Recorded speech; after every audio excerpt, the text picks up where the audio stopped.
Hey, welcome back, viewers. Today I'm going to be putting struts on a 2004 Chrysler Pacifica.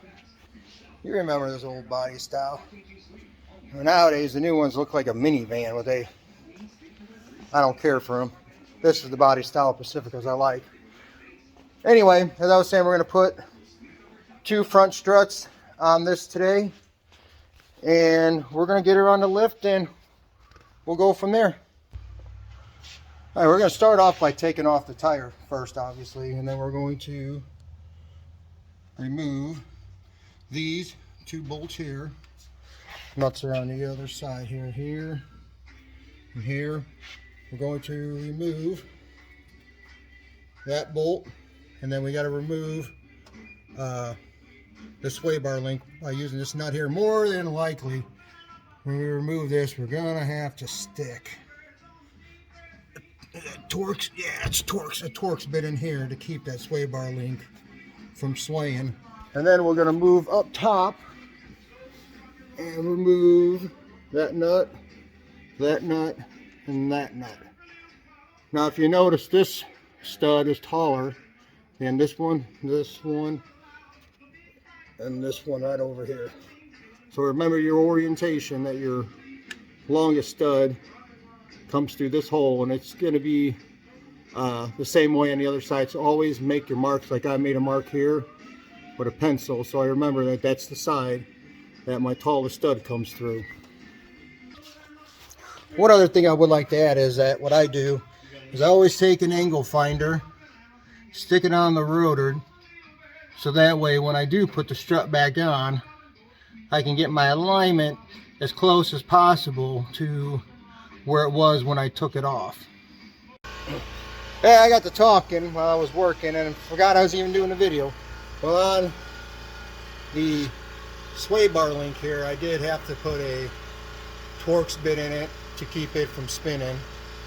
Of course, you had your wheel speed sensor bracket, and then we had the 2 bolts here for the strut itself. But I went ahead and I got the new strut in, including the 3 nuts for the top of the strut. All right, we got the strut put on now. We got the 2 bolts here on the spindle, speed sensor, and then for the sway bar link, and of course the 3 up here for, there we go, try to get you in there, there you go, right up here. All right, now we're gonna head over to the other side. All right, now on this driver's side, you have the coolant reservoir right here. You're gonna have a nut on that stud there underneath here, so you're gonna have to remove this to get to the nut that's right here. And you also have the nut on top here, but also you're gonna have a nut here and another nut way down there, and the one that's way down there, I don't know if you can see it right down. Yeah, I can't get a good camera angle down there, but there's one right down here, right below this one here. You don't have to necessarily take the one at the very bottom all the way off, just loosen it up enough that you can slide this around and up, because it actually hooks on.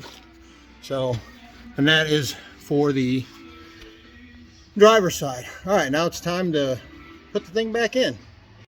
All right, I'm gonna try to see if I can get you a better look at that nut I was talking about. It'll be this nut right down in here. And you can see my finger. Yep, yeah, you can see it. Oh, right there, yeah. This nut right here. Because as you can see, this reservoir is notched.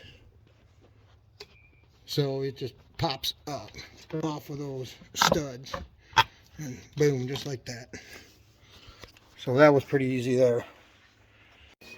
Yeah, I just want to show this other nut I was talking about earlier.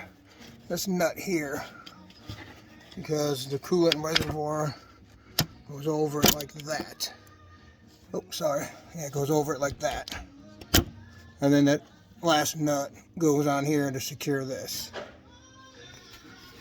So that's a Chrysler could have come up with something different other than that design, that's for sure. Well, I got everything put back together on that Chrysler Pacifica. No, it wasn't much of a video, but I don't have a stand or mount, whatever you want to call it, for a camera.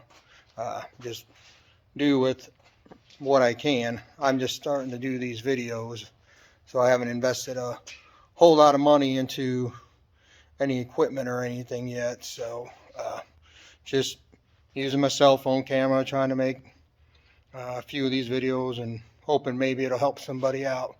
But yeah, so I had a little bit of trouble on the sway bar link on the driver's side, but it's okay. I just went ahead and put some vice grips on the back side of it and took the impact and gave her the beans, and she finally came off. Struggled with it for probably about 10 minutes maybe. So, but other than that, it was a pretty simple, little project anybody can pretty much do. So it doesn't take much to, do struts or anything like that. So, all right, well, I'm going to go ahead and end this video. I hope this helps somebody out, and thanks for watching.